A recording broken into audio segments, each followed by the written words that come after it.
جلا رہے ہیں، جو آج پاکستان سے ناراض ہیں، جن کے گلے شکوے ہیں، ہمیں ان کے پاس جانے کی ضرورت ہے. جو ہمارے ساتھی ہیں ان سے تو ہمیں بات کرنے کی ضرورت نہیں، بلکہ ان کو ساتھ لے کے چلنے کی ضرورت ہے.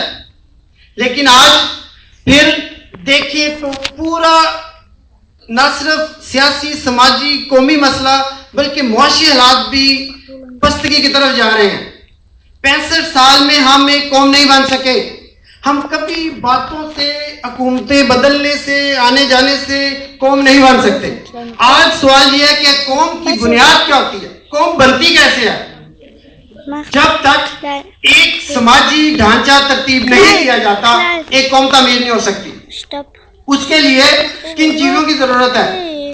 سب سے پہلے جب تک تمام ملک کے اندر سماجی ڈھانچے کے اندر سڑکیں نہیں ہوں گی، ٹرانسپورٹ نہیں ہوگی، لوگوں کا کنٹیکٹ نہیں ہوگا. آج زبانوں کے مسئلے پہ جو تفرقہ بازی ہے، آج جو رنگ، قوم، نسل اور مذہب کے اوپر جو نفرت ہے، وہ صرف ایک چیز سے ختم ہو سکتی ہے اگر ہم ایک مشترکہ قوم کو جنم دیں. وہ دی جاتی ہے صحت، روزگار، سڑکیں، ان حوالوں سے، جس طرح یورپ میں ہوا. لیکن آج ایجوکیشن یا باقی جو بنیادی ایک سماجی ڈھانچے کے لیے ضروری چیزیں ہوتی ہیں، لیکن ہم ان باتوں پہ نہیں آتے. ہم کبھی الیکشن کی بات کرتے ہیں، کبھی تبدیلی کی بات کرتے ہیں، اور اصل جو مسائل ہیں ہم نے ہمیشہ ان کو چھپانے کی بات کی. میڈیا کا بہت چرچا ہے، میڈیا بہت آزاد ہے.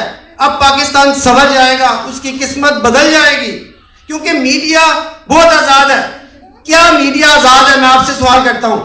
تمام میڈیا مسائل کے اوپر دھندا کر رہا ہے، مسائل کو بیچ کر پروفٹ کما رہا ہے.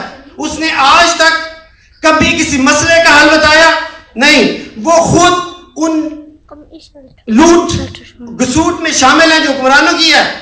مثلا میں ذاتی طور پر کسی میڈیا کا ذکر نہیں کرتا، لیکن مشرف دور کے اندر جب مشرف نے ایک میڈیا کے اشتہار بند کیے جس کو تقریباً 1.5-2 کروڑ کا نقصان ہوا، وہ مشرف کے خلاف ہو گیا.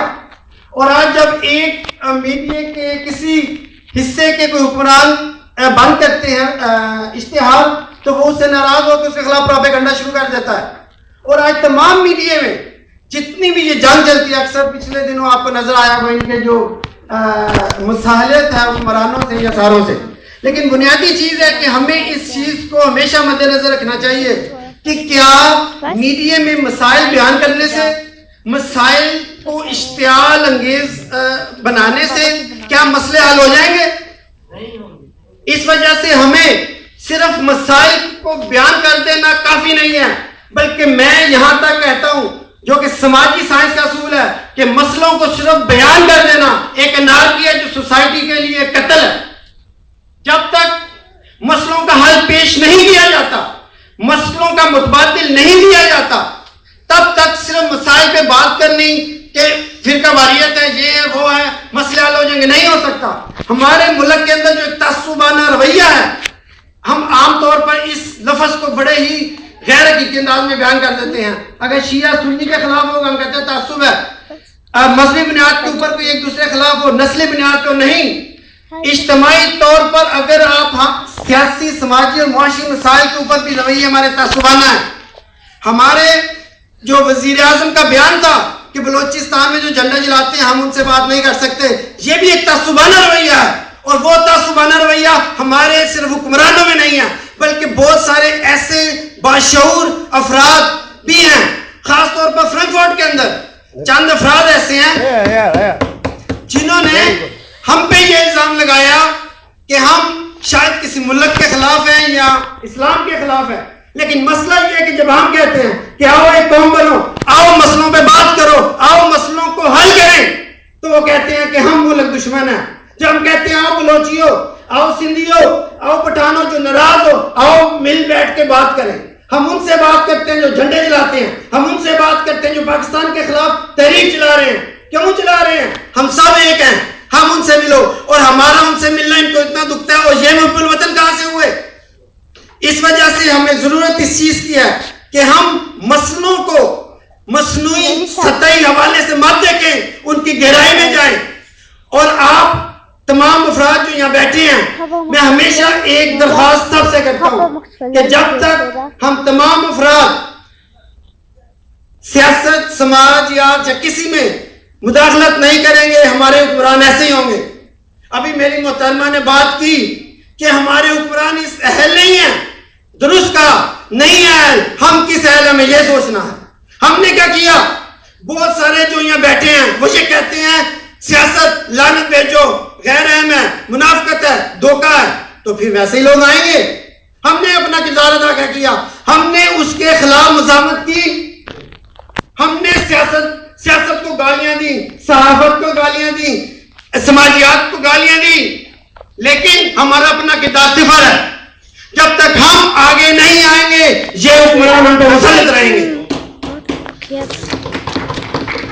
ہم آج جشن منا رہے ہیں، لیکن یہ جشن تب تک ادھورا ہے جب تک آج ہم صرف ہم عہد نہ کریں، بلکہ ہم یہ بھی عہد کریں کہ ہم جس بندے سے ملیں گے یا جس محفل میں جائیں گے ہم ان کو مسائل کے اوپر اکٹھا کریں گے. ہم سیاست کے اندر، معیشت کے اندر، سماجیات کے اندر مداخلت کریں گے.